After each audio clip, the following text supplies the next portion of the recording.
Hi everyone, welcome to achievers academy. और यहाँ शुरू होता है आपका 11th क्वेश्चन एमसीक्यू का। 10 क्वेश्चन हमने पिछले वीडियो में कर लिए हैं।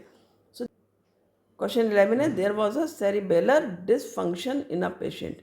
एक पेशेंट है जिसमें सेरिबेलर डिसफंक्शन है, यानी कि सेरिबेलम ठीक से काम नहीं कर रहा है। Which of the following activities will get disturb in this patient as a result of this. तो कौन सी एक्टिविटीज़ हैं जो डिस्टर्ब होंगी इस पेशेंट में? यहाँ पर आपको 4 ऑप्शन दिए हैं, आपको एक ऑप्शन चूज़ करना है। पहला ऑप्शन है आपका सेलाइवेशन। ये आपका होता है मेड्यूला का फंक्शन। ठीक है, तो मेड्यूला का फंक्शन होता है। हंगर कंट्रोल आपका हाइपोथैलेमस का फंक्शन होता है। ठीक है, किसका होता है? हाइपोथैलेमस। और पोस्चर एंड बैलेंस है जो कि आपका सही आंसर है, और ये होता है आपका सेरिबेलम का फंक्शन। ठीक है, और जो रेगुलेशन ऑफ ब्लड प्रेशर है ये भी आपका हाइपोथैलेमस का ही फंक्शन होता है। तो ये आपके इस तरह से आंसर करना है, आपको चारों ऑप्शन पढ़ना है, आपको निकालना है आंसर। और यहाँ पर आपका सी आंसर जो है वो करेक्ट है, C option, cerebellum. Cerebellar dysfunction मतलब सेरिबेलम की प्रॉब्लम है। सेकेंड क्वेश्चन, 12th क्वेश्चन है यहाँ पर, in snails individuals can begin life as male and depending on environmental condition.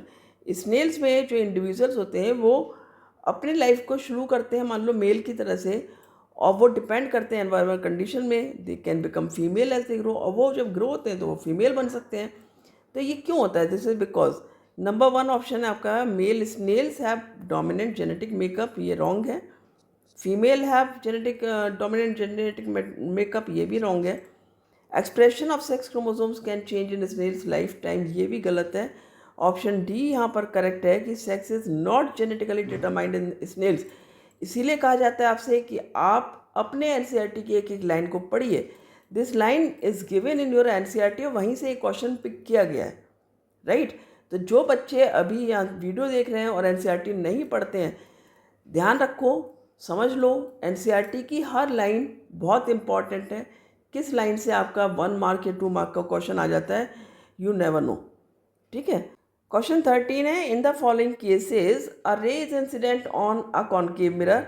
यहाँ पर कुछ केस दिए हैं, कहा है कि एक रे है इंसिडेंट हो रही है कॉनकेव मिरर पर।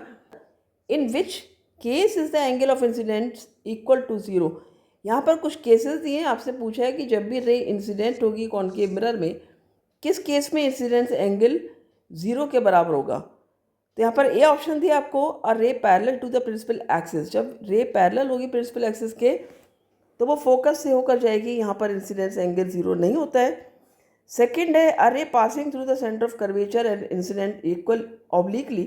ये आपका यहाँ पर करेक्ट ऑप्शन हो जाता है, क्योंकि जब भी रे जो है वो फॉल करती है इंसिडेंटली कर्वेचर पर, सेंटर ऑफ कर्वेचर पर, तो वो आपका मिरर से नॉर्मल पर जाकर के टकराती है एक तरह से, और उसी पाथ को रिट्रेस करती है।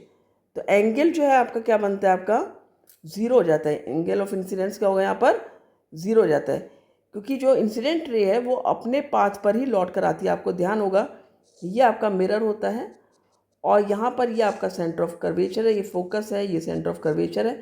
तो जब भी रे आपकी सेंटर ऑफ कर्वेचर से होकर के जाती है तो क्या होता है, यहाँ पर ये इसी पाथ से लौट जाती है। तो यहाँ पर जो एंगल ऑफ इंसिडेंस होगा वो 0 होगा।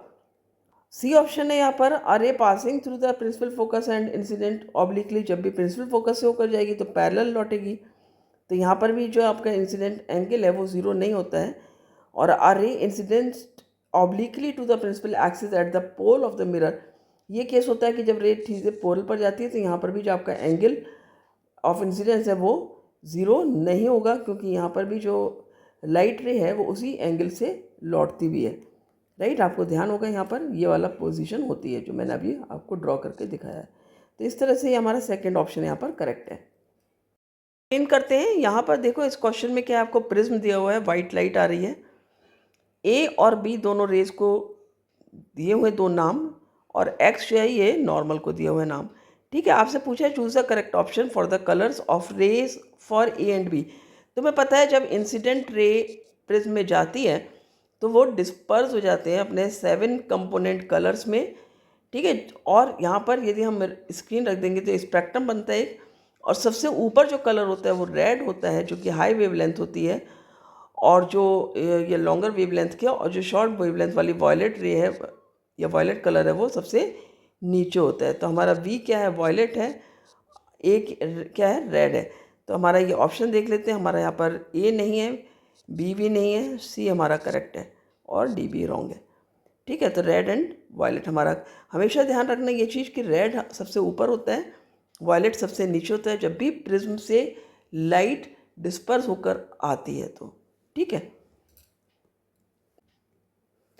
15th क्वेश्चन है, आइडेंटिफाई द इनकरेक्ट स्टेटमेंट। यहाँ पर आपको जो गलत है यहाँ पर स्टेटमेंट वो बताना है। The energy available to the producers is maximum, energy जो प्रोड्यूसर्स को अवेलेबल होती है वो मैक्सिमम होती है because uh, it is the first trophic level which absorbs 1% of light energy directly from the source. ये आपका करेक्ट स्टेटमेंट है, right. Second, it utilizes the most of the chemical energy for its own respiration, growth, reproduction and movement. ये भी correct है क्योंकि जो light energy उसने absorb की है उसको वो केमिकल एनर्जी में कन्वर्ट करके फिर अपने फंक्शंस में यूज़ करता है। ठीक है, सी हो गया आपका, it utilizes 10% of light energy and transfer the rest to the next trophic level. ये आपका इनकरेक्ट ऑप्शन है, इनकरेक्ट स्टेटमेंट है, तो ये आपका सही ऑप्शन है। ठीक है, क्योंकि ये गलत है। ये होता क्या है, it transfers only 10% of the energy and to the next trophic level. ये आपका सही है। तो ए बी सी आपके करेक्ट स्टेटमेंट हैं। जो इनकरेक्ट स्टेटमेंट है वो क्या है, सी है। तो ऑप्शन सी आपका यहाँ पर करेक्ट आंसर है। 16th क्वेश्चन करते हैं, which of the following is not a role of decomposers in the ecosystem. Ecosystem में यहाँ पर जो ऑप्शन दिए इनमें से पूछा है कि क्या डिकम्पोजर्स का रोल नहीं है। डिकम्पोजर्स तुमको पता है वो माइक्रो ऑर्गेनिजम्स होते हैं जो सारा जो डेड एंड डीके पड़ा होता है सॉइल पर या कहीं पर भी उसको डिकम्पोज करते हैं। मतलब जो भी डिकम्पोज कर रहा चीज़ें वो डिकम्पोजर्स का काम होता है।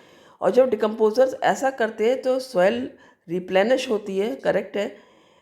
और enrichment of oxygen in atmosphere, इसका इससे कोई लेना देने नहीं है, तो यहाँ पर यही रोल नहीं है। तो करेक्ट ऑप्शन आपका बी हो जाता है।